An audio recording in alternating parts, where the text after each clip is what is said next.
SR5, and I had the Toyota Tundra put in the leveling kit for me. Put 2.5 in the front, just about 2.5, and about 1 inch in the back.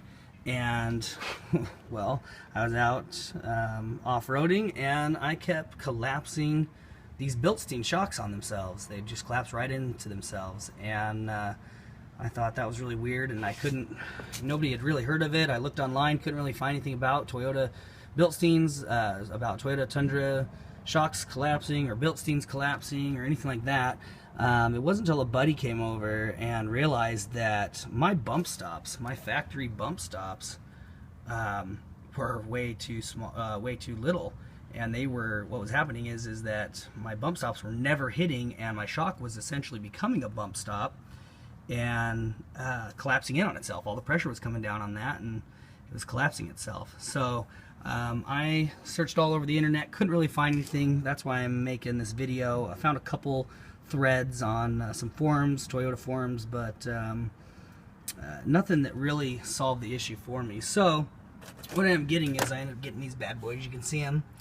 The leveling kit is just under 2.5, and these are about 2 1/4 inch. So it's pretty close. I mean, it's the best I could find without having to get like a 3 inch and then grind it down to be exactly what I wanted it to be. But this really should help out a lot. These are just from O'Reilly's. They are energy suspension, and they were cheap. They were just about, I don't know, maybe 20-something bucks for all four. For the one in the front, one in the back. They're exactly the same, exact same size. And so the only thing about them is that with Toyotas, just so you know, this is a 10 millimeter. This is metric. And so I actually had to go and just get the 3/8 and 16, 3/8-16, 3/8 and 16 tapping drill.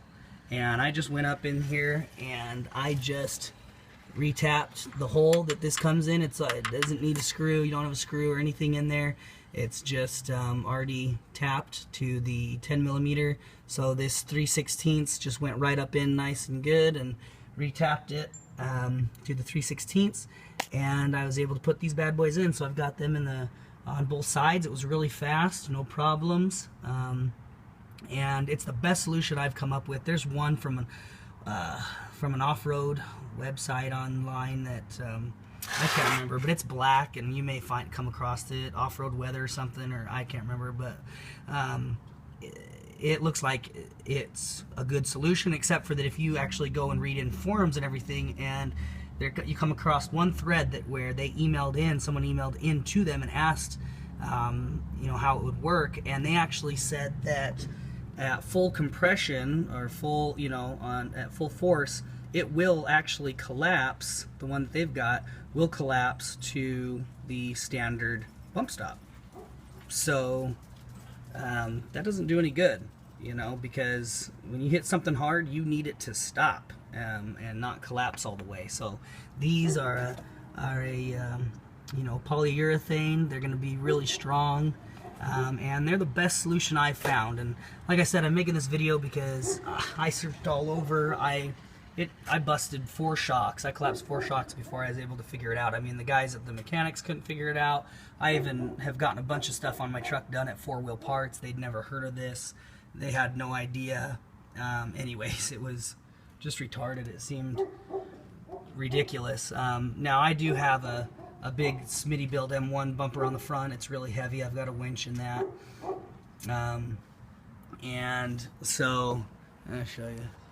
And so, there is a lot of added weight on my Tundra, but anyways, just wanted to make this video because it's the solution I found, and this should really stop and prevent it from collapsing in on itself again. So